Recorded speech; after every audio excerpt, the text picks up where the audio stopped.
नमस्कार साथियों, मैं सैलू साइबर आपके अपने YouTube चैनल एम बेता निकेत पर आपका स्वागत करता हूं। तो आज हमारी चर्चा रहेगी कल की चर्चित विषय यूपीएसआई की भर्ती, जो कि कल से आ गई है। तो यूपीएसआई की भर्ती के बारे में बहुत सी चर्चाएं हो रही हैं। ये चर्चा का मुख्य कारण है कि उत्तर प्रदेश भर्ती प्रोन्नति बोर्ड द्वारा अपने अकाउंट पर एक ऑफिशियल ट्वीट कर दिया गया है। 3 ट्वीट आए हैं, जिसमें से एक यूपीएसआई, एक यूपी कांस्टेबल और एक यूपी जेल वार्डन। तो इसमें सरकार की मंशा जाहिर है कि हम अपनी 60,244 पद को जैसे ही भरते हैं उसके तुरंत बाद अपना नई प्रोसेस स्टार्ट कर देंगे, जिसमें यूपीएसआई भर्ती है सबसे ज्यादा पदों पर, और उसके बाद सबसे ज्यादा पदों पर अपनी यूपी कांस्टेबल के 19,220 पद हैं, और उसके बाद अपनी सबसे प्रचलित भर्ती यूपीएसआई, जिसका इंतजार लगभग 4 साल से लोग कर रहे थे। इससे पहले जो भर्ती आई थी 1 अप्रैल 2021 को जिसके फॉर्म स्टार्ट हुए थे, 9,000 पदों पर भर्ती थी, 9,092 से कुछ पदों पर। तो उसके बाद ये 4 साल के बाद बड़ी भर्ती आई। बच्चों का इसका अच्छी बेसब्री से इंतजार था। कांस्टेबल की भर्ती अभी कंप्लीट हुई है और नई भर्ती आ गई। तो सरकार सीधी अपनी मंशा जाहिर कर रही है कि भर्ती पे भर्ती आएंगी, बस आप अपनी तैयारी बनाए रखें। तो इस पे आज हम चर्चा करेंगे। तो इस वीडियो को बनाने का मोटिवेशन कहाँ से आया, तो ये आप लोगों ने जो कमेंट किए हैं यूट्यूब पर और व्हाट्सएप पर पर्सनली मैसेज भेजे हैं, जिसमें आप लोगों ने अपनी तैयारी के लिए स्ट्रेटजी पूछी है कि भैया तैयारी कहाँ से करें। यूपीएसआई अदर स्टेट के भी बच्चे हैं जो एमपी, राजस्थान, आसपास के बिहार क्षेत्र के भाई बहन हैं।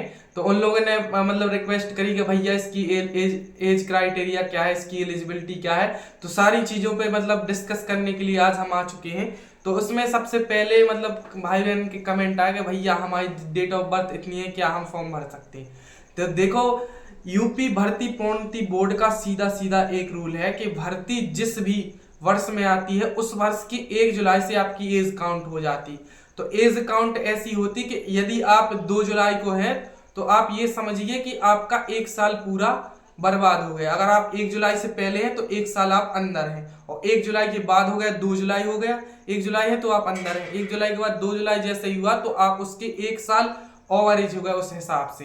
तो इसमें देखा जाए तो एज क्राइटेरिया यूपीएसआई की भर्ती में अपनी 21 वर्ष से लेके 28 वर्ष तक के भाई बहन आराम से फॉर्म भर सकते हैं, जनरल कैटेगरी में। यदि आप उत्तर प्रदेश के आरक्षित श्रेणियों में हैं, जैसे उत्तर प्रदेश की आरक्षित श्रेणी क्या है, जैसे यदि आप ओबीसी है, एससी है, एसटी है, तो आप इसमें 5 वर्ष की छूट आपको प्राप्त होगी, और आप 28 के बाद 5 साल अगर आप 28 से 5 जोड़ेंगे तो एससी, एसटी और ओबीसी वाले 33 साल तक की भाई बहन इसमें फॉर्म भर सकते हैं। लेकिन आप कहेंगे तो आरक्षित तो ईडब्ल्यूएस भी है 10% भैया।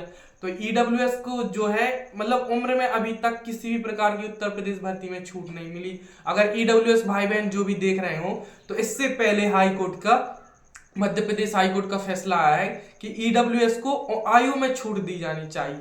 तो यदि आप लोग प्रयास करेंगे तो आप लोगों को भी आयु में छूट प्राप्त हो सकती है। तो इसमें ऐसा होगा कि यदि आप सरकार के सामने अपनी बात रखेंगे, या फिर आगे चल के जो भी हो स्टार्ट हो गया है एमपी से, तो धीरे धीरे सभी स्टेटों में लागू होना। ये बात टेलीग्राम पे पहले ही आप लोगों को बता दी, जिस दिन ऑर्डर आया था हाईकोर्ट, एमपी हाईकोर्ट का ऑर्डर, तो आपके लिए पीडीएफ डाली।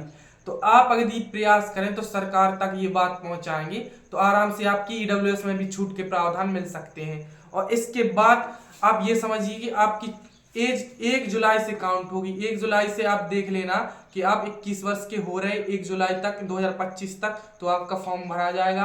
और 28 के हो 28 से ज्यादा की तो नहीं हो रहे 1 जुलाई 2025 तक, तो अभी आपका फॉर्म भरा जाएगा।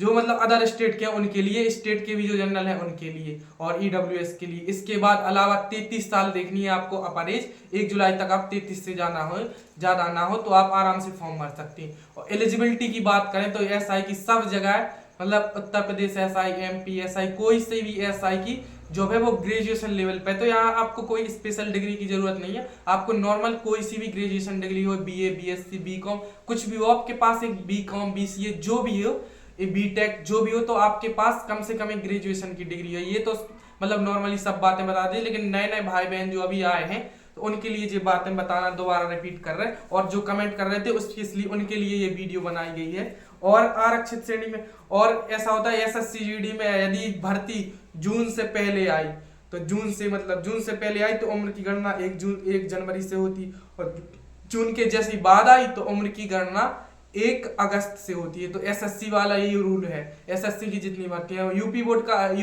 यूपी भर्ती बोर्ड का कोई भी बोर्ड हो, 1 जुलाई से एज काउंट होगी। तो इसके बाद आरक्षण में देखी जाए तो 4543 पद हैं, तो इसमें 20% रिजर्वेशन अपनी दीदी और अनखों मतलब फीमेल कैटेगरी को 20% का रिजर्वेशन है। जैसा कि मतलब योगी जी बार बार अपने भाषणों में कहते थे कि मतलब इतनी हो। और इस भर्ती में जल्दबाजी है उत्तर प्रदेश पुलिस की 60,244। तो इसके बाद जैसे ही है तो पूरी प्रोसेस मतलब स्टेप बाय स्टेप चल रही है। और इसके लिए हम लोगों ने आप लोगों ने कहा था कि भैया टारगेट सीरीज कब से, टास्क ग्रुप, तो टास्क ग्रुप की डिस्क्रिप्शन में लिंक डाल देंगे, कमेंट में पिन कर देंगे, तो आप लोग ज्वाइन हो जाओ। और देखो ऐसा हम लोग मतलब टास्क ग्रुप में क्या आप समझ रहे होंगे कि क्या चीजें करवाएंगे, टास्क ग्रुप में क्या है, क्या ही एक्सपीरियंस है। तो भैया एक्सपीरियंस की ऐसी बात है कि 4 साल से इसी तैयारी वाली फील्ड में है।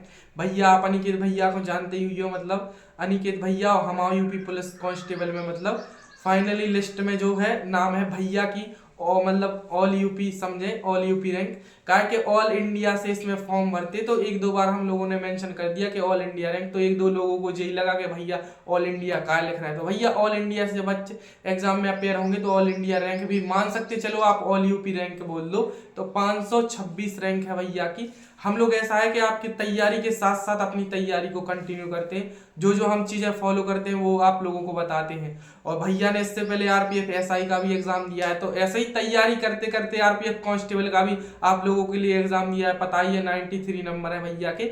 और साथ में जो एडमिन है, इससे पहले हमारे साथ जो जुड़े मतलब टास्क ग्रुप में एडमिन भी हुए या मेंबर हो, उनके पहले नंबर एसआई के पेपर में कम आए 85, जैसे नवीन भैया है तो 85 पे, लेकिन वे साथ साथ हम लोगों के साथ टास्क फॉलो करते गए, जो हम लोग करते गए साथ में मिल बांट के जो भी चीजें की। आज भैया के भी 93 यही नंबर है, अनिकेत भैया के भी 93 नंबर। तो आप समझ सकते हैं कि मतलब टास्क ग्रुप में क्या चीजें मिल रही, क्या चीजें मतलब जो भी अपन चीजें करते फॉलो करते, मॉक टेस्ट लगाते कहीं से तो वो बता देते, कहीं से स्टडी मटेरियल फॉलो करते तो वो बता देते। तो इसीलिए ये वीडियो उन लोगों के लिए डेडिकेटेड है जो बार बार कमेंट कर रहे थे कि भैया यूपीएसआई के लिए टारगेट सीरीज स्टार्ट करो, भैया हम फॉर्म भर सकते, भैया हम एलिजिबल हैं। तो इसी के लिए ये वीडियो थी, और बाकी अगली वीडियो में मिलते हैं। आज के लिए इतना ही, जय हिंद।